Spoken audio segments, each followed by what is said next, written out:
Hi, I'm Seb, and today we're doing quiet vocal exercises.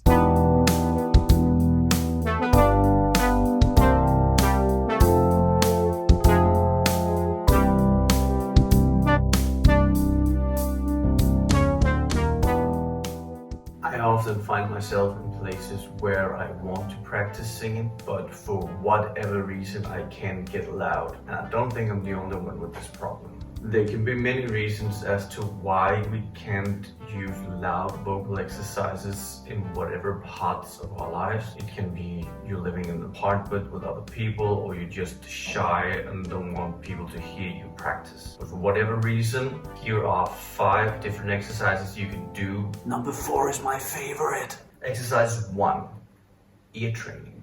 So it's a good idea for you to practice some ear training. You can do that in a lot of different ways with a lot of different apps and online programs. If you want to get into ear training but don't want to spend a lot of time getting into what you want to do and which program and all of that, here is a simple recommendation from me. Find some kind of instrument, virtual or otherwise, that can produce a note. Then play that note and replicate it with your voice. It can be just with closed mouth, like no need for actually singing out loud. I use virtual piano on my computer to access some notes, and then I'll just play random notes and replicate them. Once you've gotten into that, the fun thing for you can be to play a note, do that, and then imagine the next note you're playing without actually playing it first.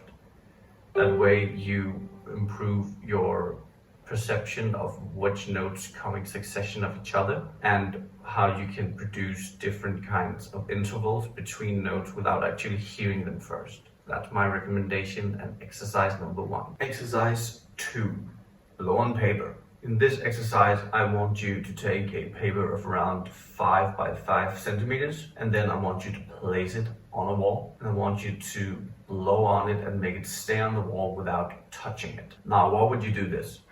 Well, it's gonna regulate your airflow, so you're gonna be producing just enough air through the breath to keep the paper there.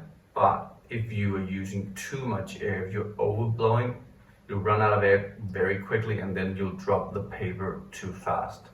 So the goal is to keep the paper on the wall for as long as you possibly can. Notice how your body works while you're doing this. Do not let your body collapse. Let it stay in an upright position so you're really supporting that breath all the way through.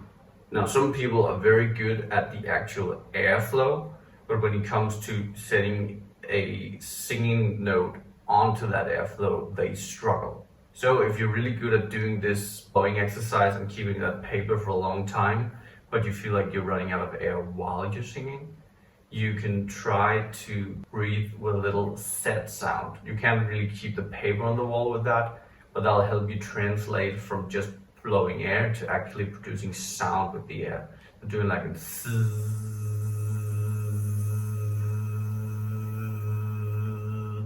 at the same intensity as when you were blowing on the wall. That'll help your voice to learn how to use the air most efficiently. So that's exercise 2.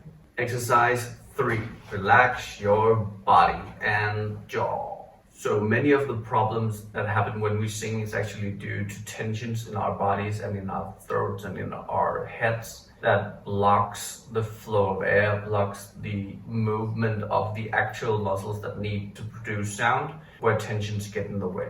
So when we're singing, the challenge we often face is that we're using muscle we don't have to, which makes tensions in the muscles that we do have to use, and that creates barriers for good singing. So try to just relax your body, completely silent. Notice where you have any tensions in your body. It might be in your upper or lower back, it might be in your hips, it might be in your chest when you try to straighten up, it might be in your jaw, it might be in your tongue. You can even massage that from here if you want to. Anywhere. It could even be like in the face, up here. Just try to relax everything. Just Then do some very silent vocal glides, like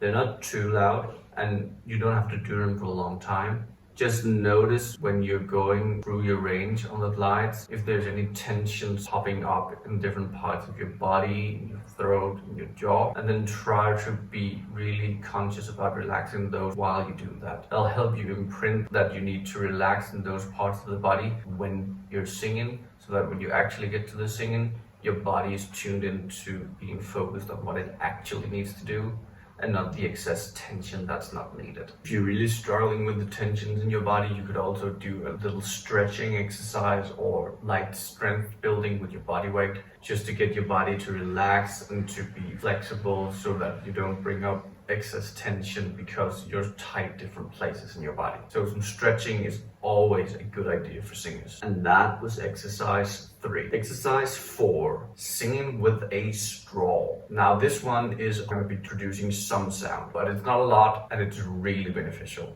So singing with a straw, I mean that you take a straw, you put it in a cup half full of water, and then you blow through the straw down into that cup. So you're producing air bubbles. Now, when you do this, you want to not overblow, so you're blowing water out of the glass, but you still want to actually produce some bubbles. When you're doing this, you can do or sing anything. So you could sing a whole song through on that phonation through the straw. You could also sing your exercises, or you could just do some glides to warm your voice up, or whatever it is that you want to do. Now this removes all kind of vowel and words in general, which really lowers the sound volume, but you're still getting those vocal cord coordinations worked when you're going through the exercises with the straw. You could do exercises like 1 3 5 8 8 8 8 5 3 1 down to the straw, or you could even do like a 1 3 8 3 1, or whatever exercise it is that you are working on at the moment. Singing is one of my favorites because I can do it everywhere on the fly. Sometimes I can even do it when I'm out in a bar and having a drink with a straw. No one will notice that I'm actually doing a vocal exercise. They might think I'm a weirdo for doing bubbles in a bar, but I can still do it. And there you can really excuse anywhere doing a bit of vocal work. And that was exercise number 4. Exercise number 5, mouthing a song. So we've just done number 4, where we're not doing any words or vowels at all. Now we're gonna do the opposite. We're gonna eliminate the actual vocal cords and the sound production, but we're gonna mouth the song, which means whatever song you're working on, you're just gonna do it completely silent, but where you're moving your mouth as if you were doing the song. So you're just gonna move your mouth like wow.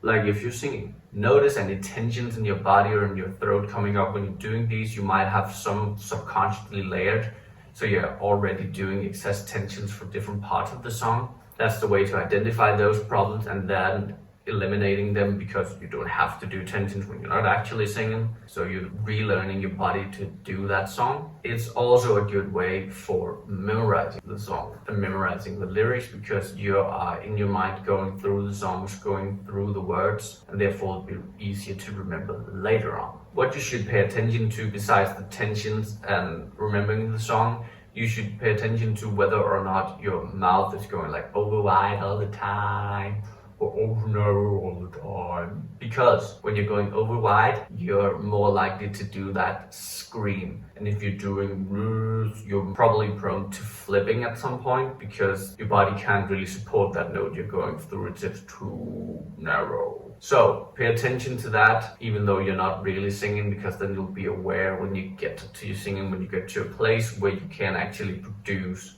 the sound. And that's it. Thank you for watching. I hope you liked this video. As an outro, I'm going to mouth a song, and I want you to guess which song I'm doing in the comments below.